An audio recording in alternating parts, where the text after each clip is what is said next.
Greetings. So I wanted to share this metaphor, this download that God gave me. It was actually in a reading that I did for somebody else.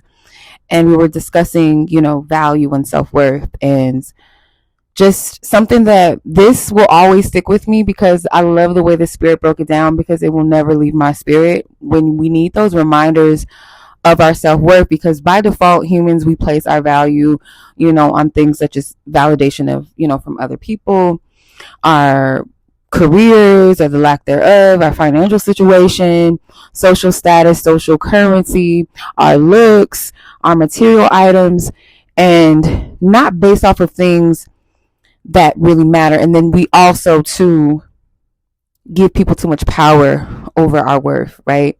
So God gave me a metaphor. Ironically, this metaphor is a material item, but it makes sense, like the scenario that I'm going to give you. Okay, so let's imagine you are a Tiffany bracelet. Okay, that was the metaphor that was given, Tiffany bracelet. So the scenario is, let's say it's Christmas morning, right? And there's 3 siblings, and they're each gifted a Tiffany bracelet. There's nothing different about this bracelet. It's the same cut, same everything, right? It's the same exact bracelet gifted to each sibling. The first sibling gets their Tiffany bracelet and is like, oh, it's really pretty, it's beautiful, whatever, it's expensive. Puts it somewhere in the dresser, never wears it, probably forgot where they placed it. The second sibling is like, it's not really my style. I prefer, let's say, like crystal gemstone beaded bracelets or something like that, right? And the other sibling is like, this is beautiful, it's expensive, I'm going to place it in my jewelry box, put it somewhere safe, I'm going to wear it, pull it out on special occasions, So if you look at that from a perspective of, as a gift you are to people, right? You're gifts. We're all gifts to some. You are a gift, right? So you can be a gift unto others. And sometimes, let's say the first sibling where they misplaced their Tiffany bracelet, some people don't know how to cherish people. Some people don't really have the best stewardship when it comes to relationships with people. They may know that you're a valuable person, right? Like the Tiffany bracelet, we know it costs a lot of money, right? We know what it's worth, but sometimes, like, based off of our own, maturity level, we may not be able to take care of something that we know is of value. Second sibling, you might not be somebody's preference, whether that's romantically, whether that's a job, whether that's, we can know that something is valuable, but it's just not for us, right? And we have to accept that and not internalize it and take it as rejection, though it feels like rejection, but it's not. We have the third sibling that was like, I'm going to put this somewhere safe. I'm going to pull it out on special occasions. There's people that will cherish you and honor you because they see the value in things enough to be like, you know what? This person's valuable. They, I love X, Y, and Z about this person. I'm gonna take care of them as a person, as a friend, as a family, whatever. I love her. So you can't look at yourself and place your worth and value based off of how people treat you. It's a them thing. It has nothing to do with your worth. The Tiffany bracelet is going to remain a Tiffany bracelet. It's going to be that thing that is valuable, right? We all know that that's an expensive, anything from Tiffany Co. and whatever is expensive.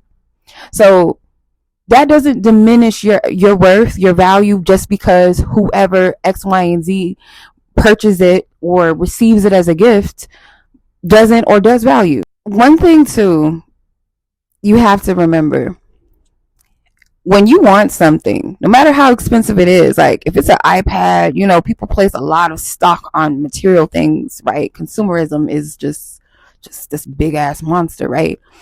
If you want an iPad, an Apple Watch, or a new iPhone, or Google phone, Samsung, whatever, Stanley Cup, y'all crazy motherfuckers with the Stanley Cups. If it's like priced at something and you want that, you might be like, I can't afford it. I'm going to break my bank for it. Or if I got it, I'm going to get it. Or if I can't get it, I'm going to work hard to get it. I'm going to figure out how to buy X, Y, and Z. If you really want something. So you have to look at situations from that perspective. If somebody really honors you, cherishes you, respects you, loves you, or sees an investment in you or wants to invest, they will rise to the occasion. I always say this. A person can know your worth, but know that they're not in the space to rise to the occasion or show up in a way that you deserve to be showed up for, or they just want to shelf you for later just in case when they're ready, or they don't want no one else to have you. Selfishness. So you'll see something in the store and you'll put it on layaway, right? Because you know you can't afford it at this time. Some people have sense enough to know, like, I can't afford this and I shouldn't, break my bank for this. I'm going to be wise about it and step away. So if someone is not at a place where they can show up for you or to be that friend, that lover, that whatever for you that you deserve, they will step back. They won't even try it with you. So that's protection. That's, I respect that more so than a person's like trying to put you on layaway. So, and some jewelry places don't have layaways, right? You either can afford this item or you can't. And that's how you have to kind of like hold yourself. Like, if you don't hold the capacity, the maturity level to steward a relationship with me or value who I am, then go on somewhere else. Because at the end of the day, like I said, a Tiffany bracelet is always going to be known as a Tiffany bracelet, and its value, it's an expensive thing. So regardless of who buys it, who can afford it, who cannot, who gets it in their possession and how they treat it, doesn't take away the fact that it's still a Tiffany bracelet. So that's how you have to see your worth. No matter who does X, Y, and Z with you, what they have done to you, who overlooks you, who likes you, who doesn't, who loves you, who doesn't, who cheats on you, who is loyal to you, that doesn't matter. Your value at the end of the day, it will never change. You can't put your value in a bracket of how somebody else treats me, and that means I'm not value you or they don't in this category based off of how someone else treats you. Regardless of your status in life, regardless of your looks, regardless, that those external things do not make who you are. Because at the end of the day, if it's something that you can take from you, if it's a like, if it's a relationship, a friendship, these things come and go. Looks and beauty, handsomeness fade. Those material items and all that stuff, those are just here for the time. They don't last. That house you have might not be yours in the next 5 years. The job you have may not be yours. You could be the man one day and not. You can be that bitch the other, one day, and the next you're not. But who are you on the inside? That the things that people can't take away from you. This is one thing the Spirit always tells me. God puts in my spirit. Who are you on the inside? The things that people can't take away from you. That is what matters at the end of the day. At the end of your life, you don't want to just be known as somebody that just had a nice car or a big ass or whatever, had 1 million followers. Like, so, these things, y'all know how it is nowadays. People love you 1 minute and the next they tear you down and they're celebrating your downfall. So you cannot put your worth and value on external circumstances and people, places. You can't do that. Who you are on the inside, your character, your integrity, the way that you make people laugh, the way you make people smile, the person and how you show up, how do you feel about yourself? Those things equate worth and value, not the people pleasing so much or living your life for other people or the external. Like that, like I said, it fades. So in case you need that reminder, this resonates with you, you will always remain of value. You're priceless. And I always remind myself of this, like, and I have to at times, because we live in a society that is big on material things, big on social status. Social currency is how much followers of people like you or how you look, fame or popularity. I mean, I feel like the beginning of time, but like it's way more prominent as, the internet, right? And social media era. To where at times people will measure themselves and compare themselves, and you diminish your value in your sight, because how you see yourself is everything. Doesn't matter how someone else sees you. How do you see yourself? And I always tell people that you got to seek that God self and say, show me my true identity. Show me my light. How does my light contribute to the world? Your light is your ability to show love, compassion, kindness, to live in your truth, live in purpose. Your purpose is what your intentions in life. Like, you have to think about these things, not so much of like what what makes you popping. Like that stuff it's immaturity at the end of the day, because as humans, like, we're community minded, we're family minded.